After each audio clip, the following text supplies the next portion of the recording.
Vallehermoso. El árbol de Triana. En aquel lugar de Triana, al final de la calle del Valle, según parece, antes de que don Domingo P. mandara a plantar el laurel de Indias a principios del siglo XX, no había árbol, apenas había nada en aquel lugar. Fue la iniciativa de aquel vecino la que vino a dar cumplimiento aportándole al lugar el árbol que faltaba. Desde aquel momento, el día que se juntaron Triana y el árbol, ambos van indisolublemente unidos, y si un día aquel desapareciera sería necesario plantar otro individuo de igual especie, para que siga dando su presencia a aquel mismo lugar de Triana, y de ese modo la estampa permanezca completa. El árbol de Triana es un espécimen de lo que conocemos como laurel de Indias, que, según la memoria colectiva de Vallehermoso, le hicieron llegar desde las Antillas españolas a don Domingo P. la estaca que él mandó a plantar en Triana, donde, después de varios intentos, arraigó y se convirtió en un inmenso árbol al pie del cual los paisanos encontraban la sombra para el descanso y la conversación. El paso del tiempo y las emociones que lo acompañan lo convirtieron en símbolo emblemático del lugar, cuya memorable presencia ha sido testigo de la historia de la ciudad de Vallehermoso a lo largo del siglo XX. Desde la propia procedencia del plantón, los trabajos de transporte de los materiales para la reconstrucción de la iglesia, el fogueo, la primera edición de las fiestas lustrales, las celebraciones de Corpus, los Boy Scouts Agañe, el Ateneo del Valle, el estanco, todo un siglo de presencia. Siempre se ha dicho que fue traído desde Cuba, a donde en aquel momento viajaban muchos gomeros.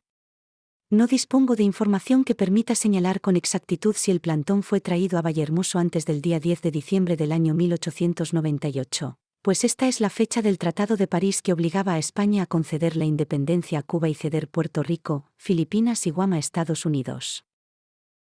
En cualquier caso, si no fue la fecha, en ese tiempo nos llegó.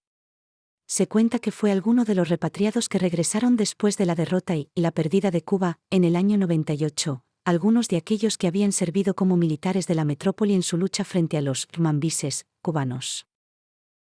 El caso es que, el primer ejemplar de laurel que plantaron murió pasado un tiempo, muy pocos años después.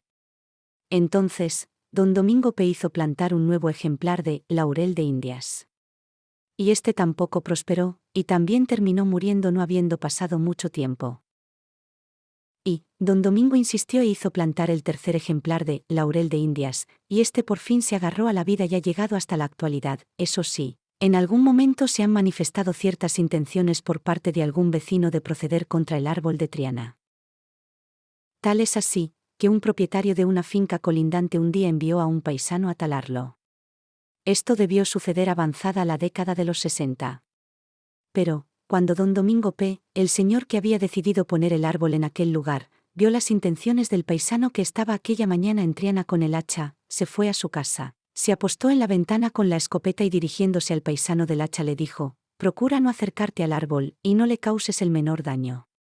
Mira, aquí ves que tengo la escopeta, en principio está cargada con sal, pero si es necesario».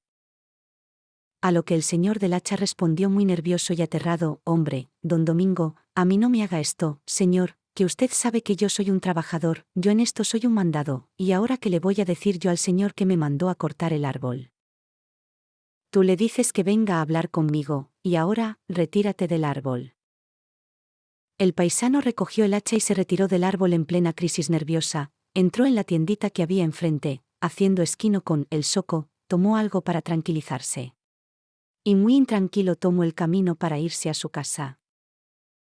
Pero, mira por dónde, pasados unos años, ya había fallecido el defensor que hizo plantar el árbol, cuando llegó una cuadrilla que dijeron que le iban a dar un tratamiento. Que solo iban a aligerar la copa, a descargarlo un poco.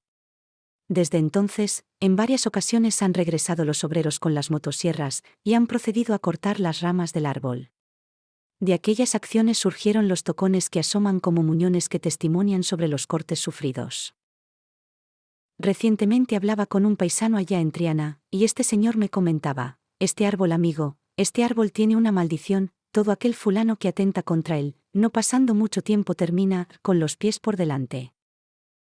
Y terminó diciendo: yo te diría que este es un árbol que ya es hasta legendario.